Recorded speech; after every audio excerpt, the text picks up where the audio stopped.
Prime time के sponsor हैं स्वागत, अदरक लहसुन और मसाले, 100% प्योर एंड हाइजीनिक।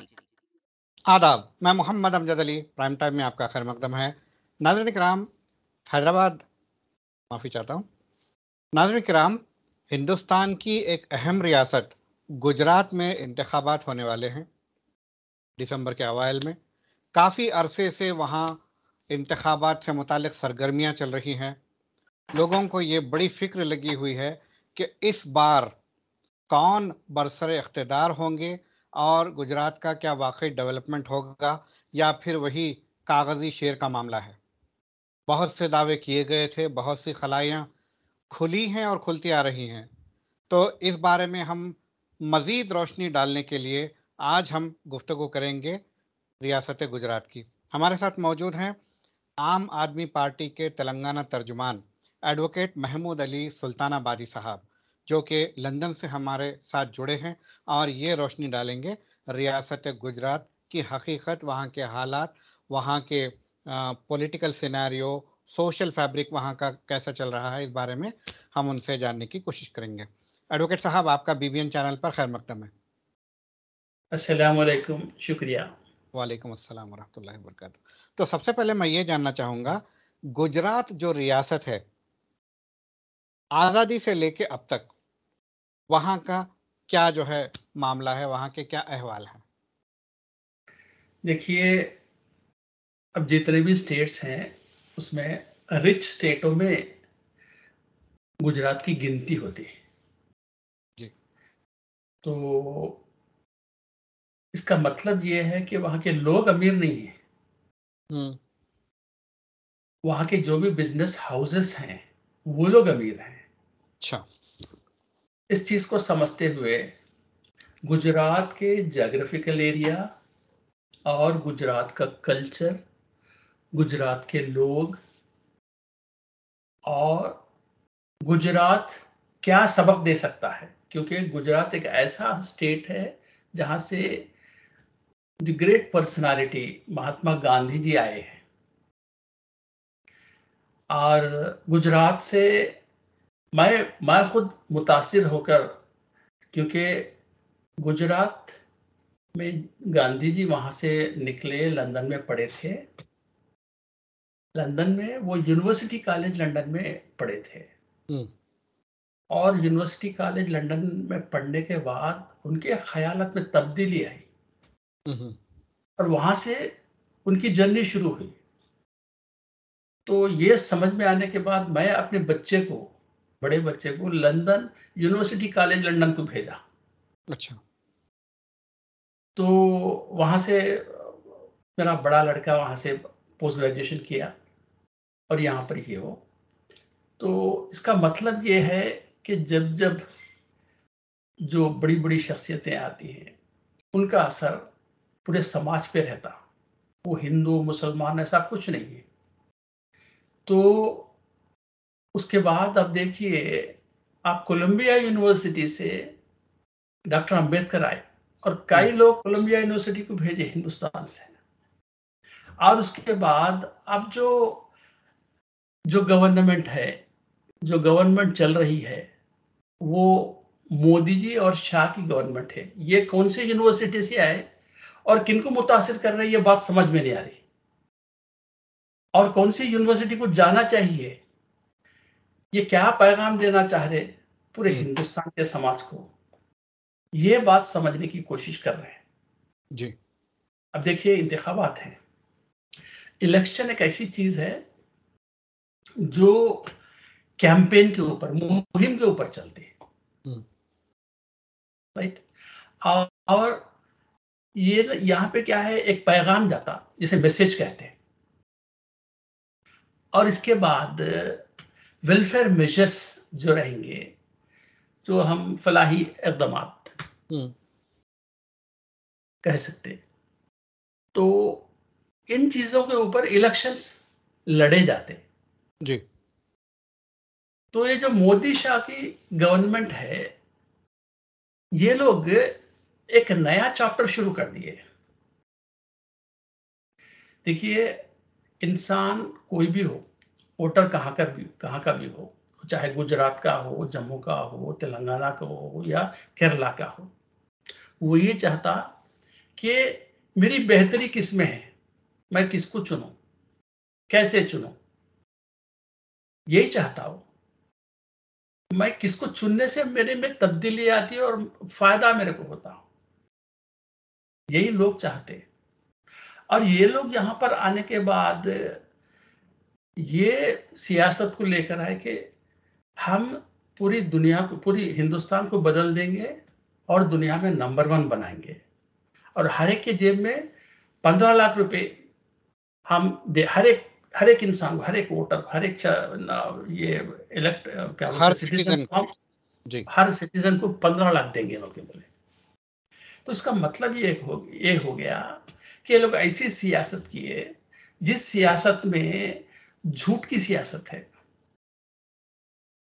ये एस्टैब्लिश हो गया है।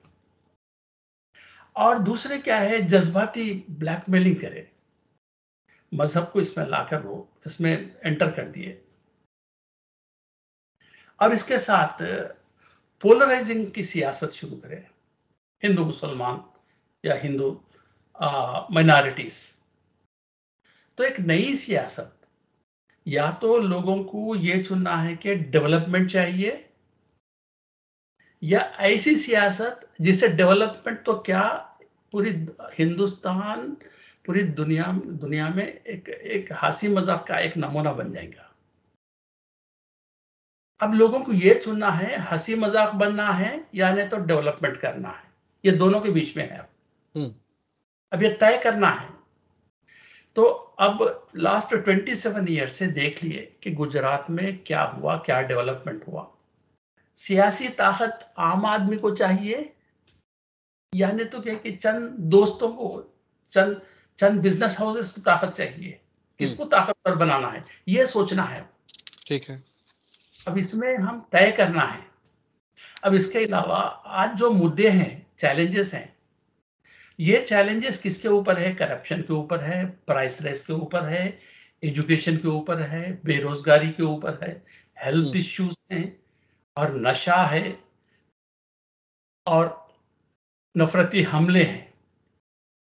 ये सब चीजें गुजरात के मुद्दों में से हम देख सकते हैं। ठीक है। चलो देखेंगे हम। अब क्या है गुजरात, है क्या, यहाँ का विधानसभा जो भी है, जो हमारे वहाँ की असेंबली है, ये असेंबली में देखिए 182 सीट्स हैं, राइट, और 26 लोकसभा सीट्स हैं इनके। ओके। ठीक है। और इनके वोटर्स अगर देख लिए तो वोटर्स में मर्द वोटर्स आके 2,53,00,000 हैं, रफली बता रहा हूं मैं आपको। ओके।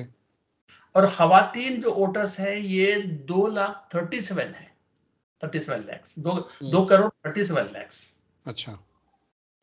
और दीगर तीसरी जमात के हैं वो उनको छोड़ दीजिए, और कुल मिलाकर 4,90,00,000 हैं लोग। तो सोचना ये है कि भरोसा और जो एतमाद है, किनको भरोसा करना चाहिए, और एतमादी जिंदगी जो है, हम उस तरीके से किसको हम भरोसा करना चाहिए, किसको हम पसंद करना चाहिए, किसको ये चुनना चाहिए इंतखाबात में, ये बहुत जरूरी है। क्योंकि जब तक ये समझे नहीं हम, जब तक लोगों को हम डिफरेंस नहीं ला सकते, बोल तो कोई चीज नहीं बनती। ठीक। तो हम ये करना है कि अगर नुकसान उठाना है पूरे स्टेट को, तो आप भरोसा उन लोगों पे कीजिए जो आपको नेगेटिव एजुकेशन देते हैं। अगर फायदा उठाना है आपको, तो आपके बच्चों को, औरतों को, किसानों को, वहाँ के दीगर बीसीज को, एससीज को, एसटीज को, माइनॉरिटीज को, जो भी है, इन सबको अगर फायदा करना है तो जरूर ये लोग एक चेंज लाना चाहिए, एक तब्दीली लाना चाहिए। तो ये तब्दीली आने के लिए क्या करना है? सिर्फ सोच को बदलना है। जो लोग सोच को बदलते वो लोग दुनिया को बदलते, खुद को बदलते। जो लोग सोच को बदलना नहीं चाहते, ट्रेडिशनली जैसे थे वैसी रहेंगे, तो खैर हम बाहर तो ये देखते क्लाइमेट में कई चेंजेस आते। गर्मा के बाद सरमा जरूर आता। तो जैसा क्लाइमेट चेंज हो जाता उसी तरीके से पॉलिटिकल क्लाइमेट भी चेंज हो जाएगा। जो ट्रेडिशनल है ये जो तब्दीली लाना चाह रही है, क्योंकि 60% लोग ऐसे हैं जो 18 साल से 40 साल के बीच में हैं। अब ये 60% लोग ही ये जो इंतखाबात होने वाले हैं ये मुतासिर करेंगे। ओके। अब ऑलरेडी लोगों के पास क्या हुआ, क्या होने वाला था, क्या हुआ और उसका असर कैसा है ये देखना चाहिए। ऑलरेडी पूरे हिंदुस्तान में नहीं पूरी दुनिया में कोविड-19 का असर है। पूरा बिजनेस ठप हो गया है। लोग बहुत परेशान थे और उस वक्त सेंट्रल गवर्नमेंट का रोल क्या था सबको मालूम है, मैं नहीं दोहराना चाह रहा हूं उसको। और इसके अलावा आज जो चल रहा वो रिसेशन है, कमजोर माशियात। जो रिसेशन चल रहा है उसका बुरा असर अब लोगों पर है, बिजनेस हाउसेस पे है। उसके ये इस दरमियान इलेक्शंस गुजरात में चल रहे हैं। इसका मतलब ये है कि जब रिसेशन चलता, स्लो डाउन ऑफ इकोनॉमी जब स्लो डाउन हो जाती है तो उसका बुरा असर दामों पे रहता, महंगाई पे रहता। अब ये जो महंगाई है, ये महंगाई हम एनर्जी क्राइसिस देख रहे हैं। जो एलपीजी हो या पेट्रोल हो, डीजल हो, आप इलेक्ट्रिसिटी बोलो, कुछ भी बोलो, ये सबको मिला के एनर्जी क्राइसिस है ना। बिजली की कमी, वो बिजली के दाम भी हो, कुछ भी बोलो आप, तो हर रोज ये जो एनर्जी के प्राइसेस बढ़ रहे हैं, जिसकी वजह से ट्रांसपोर्टेशन के ऊपर पूरे समाजी जितने भी काम हैं, क्योंकि 70% प्रॉब्लम्स जो भी है ये 70% प्रॉब्लम्स पूरे एनर्जी से लिंक अप हो गए हैं। जब इसके दाम बढ़ गए, महंगाई बढ़ गई, तो आमदनी बढ़ी नहीं, महंगाई बढ़ गई, तो गरीब लोग कहां जाएंगे लोग। तो इसका असर, इसका जवाब लोग अपने वोटिंग के जरिए देना चाह रहे हैं, क्योंकि 70% मामले जितने भी मुद्दे हैं ये सब माशियात से लिंकअप हो गए हैं। इनकी माशी हालत सही नहीं है। तो डेफिनेटली हर एक इंसान लास्ट में यही सोचेगा कि मैं किसको देने से मेरा वोट, मेरे में तब्दीली आती, मेरे स्टेट में तब्दीली आती, मेरे देश में तब्दीली आती, यही सोचेगा ना जी। तो इस हिसाब से अगर हम सीधा सीधा अगर हम देखें तो क्या होने वाला है, या तो अभी मुद्दा एक ही है, महंगाई वर्सेस हेट अटैक्स चल रहा। क्या लोग हेट अटैक्स पसंद करेंगे, नफरत अंगेजी, ये नफरत की जो जो चीज है उसको पसंद करेंगे, या इसको जो प्राइस राइज है, जो महंगाई है, महंगाई को जवाब देने की कोशिश करेंगे। अब ये सोचना है। ठीक। ये इसमें जिंदगी किससे बर्बाद होती, राइट। नफरत करने से। जो कॉन्स्टिट्यूशन ऑफ इंडिया है, आइन है हमारा, उससे नुकसान पहुंचता, लोगों में बंटवारा होता, पोलराइज होते। तो कौन खराब कर रहे आइन को, आइन के खिलाफ कौन जा रहे, लोग जा रहे या नहीं तो सियासत करने वाले जा रहे। अब ये तय करना है। अब इन सब चीजों को देखते हुए हमको ये तय करना है आज प्राइस राइज कितना है गुजरात में। एक जमाने में जब 2014 था तब 15% था, आज वो 15% प्राइस राइज आ गया 51% बना। और अनएम्प्लॉयमेंट था, आज अनएम्प्लॉयमेंट रेट 15% है गुजरात में। और पॉवर्टी हंगर है, ये आज 6% है। और 2014 में जब अपोजिशन कुछ नहीं था, कांग्रेस वर्सेस बीजेपी का मामला था, जब 40% वोट शेयर का एक ऑसिफिकेशन हुआ कि भाई हम ये वोट शेयर हमारा 40% है, बल्कि समझ लो आज जो 40% था, आज वो कहां पर रहेगा, ये सोचना है। ठीक है। तो उसके बाद ये गुजरात गांधी मॉडल, क्या ये लोग गांधी को सपोर्ट करेंगे या पोलराइज्ड लीडर्स को पसंद करेंगे, ये इसको तय करना है। अब इसके बाद हमको ये सोचना है कि एटीट्यूड किसका कैसा है और कौन किसको गुमराह कर रहे, ये सब चीजें लोग को सोचना है। ठीक है, अब मैं पूछ सकता हूं आपसे सवाल? जी जी, सबसे पहले आपने जो इतनी सारी बातें गिनाई हैं, जी, प्राइस राइज है, इन्फ्लेशन है, और रिसेशन है, और अनएम्प्लॉयमेंट है, और लोगों के पास इख्तियारात नहीं है, लोगों के पास जो है पावर नहीं है, बावजूद इन सब के 40% जो वोट शेयर क्रिस्टलाइज हुआ था या ऑसिफिकेशन हुआ था या मौजूदा रूलिंग पार्टी के हक में गया था, अब वो 40% कहाँ जाएगा? ये सबसे अहम सवाल है।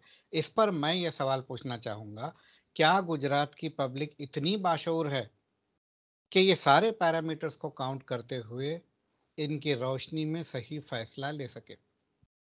जी, ठीक है, आप बहुत अच्छा सवाल पूछे। वो इसका जवाब ये है कि एक रीसेंट साइंटिफिक सर्वे हुआ।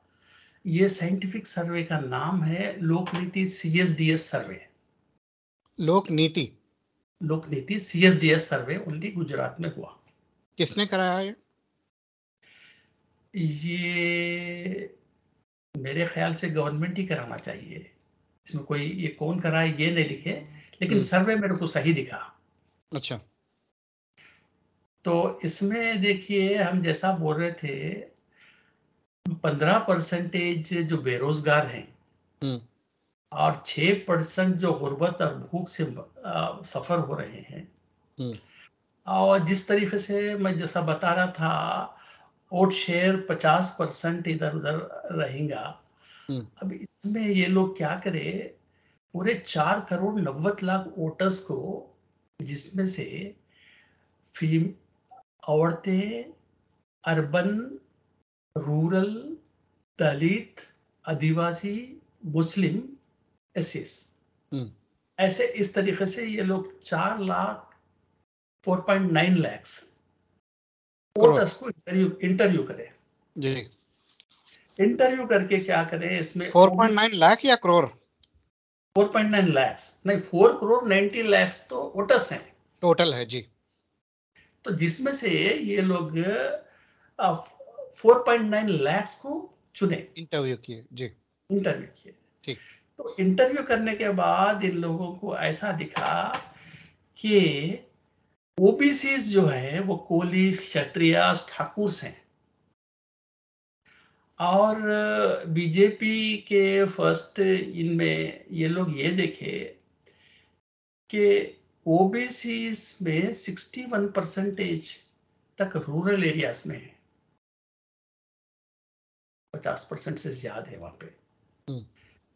तो और इस तरीके से जो कांग्रेस और बीजेपी के बीच में जो लास्ट इलेक्शंस में हुए थे, उसका पैरामीटर भी ले लिए लोग। तो इसके बाद ये लोग क्या करे, ये 43% वैलिड वोट्स, ये जो इनके जो है, इनको बीजेपी को आने के चांसेस है बोल के ऐसा बताए। ठीक है, और उसके बाद ये लोग ये बताए कि मिडिल क्लास जो भी है, तो पहले से मिडिल क्लास कांग्रेस को सपोर्ट करते हुए आई। हम्म, अब जो नया जो सिस्टम इमर्ज हो रहा, ये सिस्टम इमर्ज जो अब जो क्रिस्टलाइज्ड जो परसेंटेज जो 40% जिनका था, हम्म, वो 40% का नॉन फार्मर्स हम्म, स्ट्रेट अवे आपको चले जाएगा, आम आदमी पार्टी को चले जाएगा। हम्म, नॉन फार्मर्स बोलिए, तो ये 41% अगर उसको अगर चले गया आम आदमी पार्टी को, आप फार्मर्स और नॉन फार्मर्स को में क्यों डिवाइड कर रहे हैं? क्योंकि ये सर्वे पूरा फार्मर्स नॉन फार्मर्स के बीच में ही है। Farmer based, okay. क्योंकि नॉन फार्मर्स माने अर्बनाइज्ड पीपल, हम्म, जो फार्मिंग कम्युनिटी से दूर है। ठीक है। फार्मर्स माने जितने भी रूरल हैं, जो खेती बाड़ी से ताल्लुक रखते हैं। खेती बाड़ी से, तो इससे आसान हो जाता। ठीक। अब अपर कास्ट ब्राह्मण्स जो है, ब्राह्मण्स बोलिए, बनियास बोलिए, पाटीदार्स बोलिए, ये लोग गुजरात के 15% पॉपुलेशन में है लोग। हम्म, और अब ये सोचना है कि पोलिंग का जो भी इंतजाम होगा, तो अब गलत पोलिंग होना या सही पोलिंग होना और जो मुहिम चलाना, ये सब चीजें इसमें इस दायरे में है।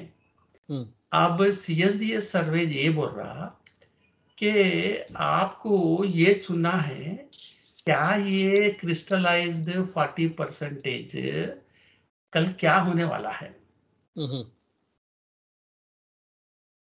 ठीक। आज आज जितने भी इंटरव्यूज आ रहे, वो इंटरव्यूज में एक ही मुहिम चल रहा कि आम आदमी पार्टी, हम्म, मैसेज ये है, चेंज लेकर आओ, हमको चेंज चाहिए। वो चाहे कॉलेजेस में हो, चाहे बिजनेस कम्युनिटी में हो, चाहे रूरल्स में हो, हर डिस्ट्रिक्ट में हो, हर जगह ये मैसेज जा रहा, हम्म, पैगाम ये जा रहा। अब इससे पता ये लग रहा कि हमको बदलाव जो लाना है, बदलाव जो आने वाला है, वो बदलाव ग्रास रूट लेवल से आ रहा, विलेजेस से आ रहा। हम्म, अभी इससे पहले ये लोग जो बैठ के कह कि सेका ले रहे थे, पावर का सेका जो ले रहे थे लोग, वो पावर के सेके को धक्का लगने वाला है। क्योंकि लोग महंगाई से बस बस कर रहे हैं। अब महंगाई उनको उनके बस में नहीं है। अब वो लोग चेंज लाना चाह रहे, देखना चाह रहे। तो इस तरीके से हम एक चेंज देख सकते हैं। अब क्योंकि अब ये देखिए कौन डिसाइड करने वाले हैं, जब हम लास्ट इसका एंडिंग में ये देखेंगे कि आम आदमी पार्टी किस किस्म का मैनिफेस्टो और गारंटीज देना चाह रही है। हम्म, ये गारंटीज के ऊपर हम एंडिंग में डिस्कस करेंगे। अच्छा, ओके। क्योंकि जहाँ पे क्या है, दलित्स को क्या चाहिए, आदिवासी को क्या चाहिए, विमेन को क्या चाहिए, सबको हर तबके को क्या क्या चाहिए, हम डिटेल में जा सकते जब। इंशाल्लाह। लेकिन अब ये बोल सकते कि होलिस्टिक चेंजेस आ रहे, एक प्रोफाइल छोटा सा चेंज नहीं होता, टोटल चेंजेस आ रहे, ठीक। और इसका असर पूरे हिंदुस्तान पे रहेगा। ये सिर्फ गुजरात तक नहीं रहेगा, हिमाचल तक नहीं रहेगा, इसका असर बहुत दूर दूर तक जाएगा। ठीक है। क्योंकि गुजरात एक ऐसा प्लेस है, गुजरातियां पूरी दुनिया में छाकर हैं। आप लंदन में देखिए, आप यूएस में देख लीजिए, सिंगापुर में, दुबई में, हर जगह देख लीजिए। एक ऐसा देश नहीं है जहाँ पे गुजरातीस नहीं है। ठीक। ये लोग बेसिकली ट्रेडर्स है। ये लोग अपना फायदा बहुत देखते, बहुत सोचते हैं। हम्म, तो ये प्रूव हो गया कि ये लोग खुद का फायदा जब देखेंगे, इनके बच्चों का फायदा, इनका फायदा, तो आम आदमी पार्टी फिट होती है इनको। ठीक है।